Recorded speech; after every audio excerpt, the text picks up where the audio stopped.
Aujourd'hui, je vais montrer comment réaliser une teinture végétale à partir de vos épluchures.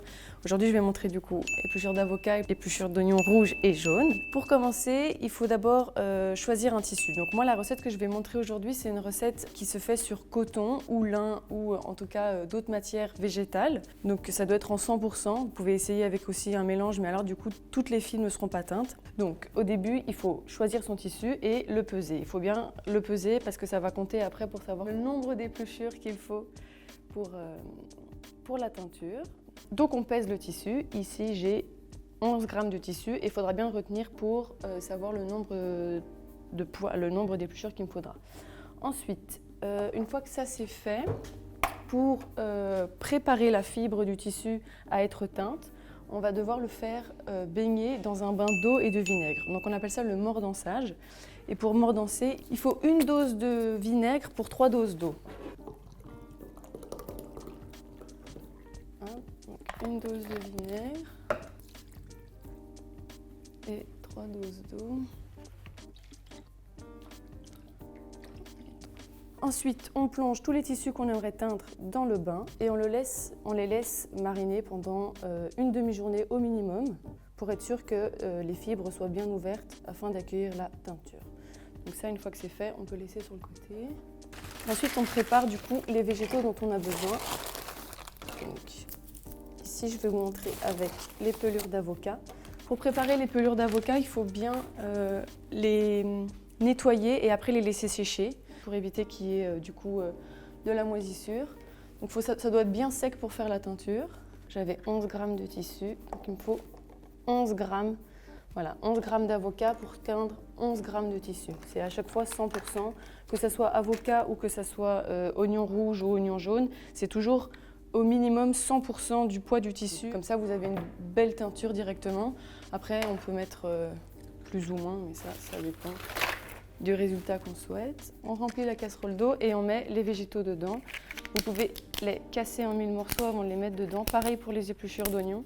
Plus vous allez casser, plus il y aura de teinture qui va s'en dégager tout simplement.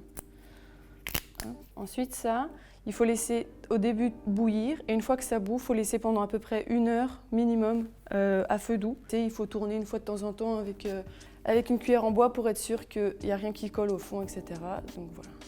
Donc voilà, une fois que ça a mijoté pendant 1 heure à feu doux, on vient du coup filtrer l'eau pour garder que le bain de teinture et que les épluchures.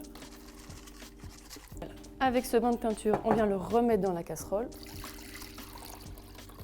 Et là, on va partir pour la teinture du coup de nos tissus.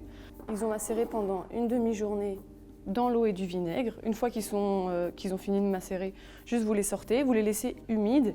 Et là, vous les plongez dans votre bain de teinture et ça va partir pendant 1 heure aussi au minimum à feu doux dans la casserole.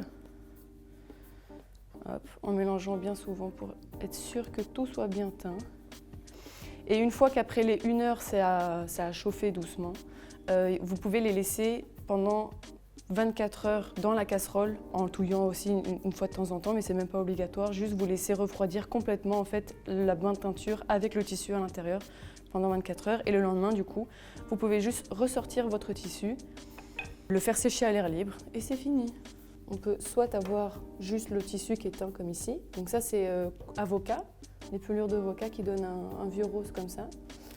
Là on a oignon rouge, avec des différences parce qu'ici j'ai mélangé oignon rouge et oignon jaune.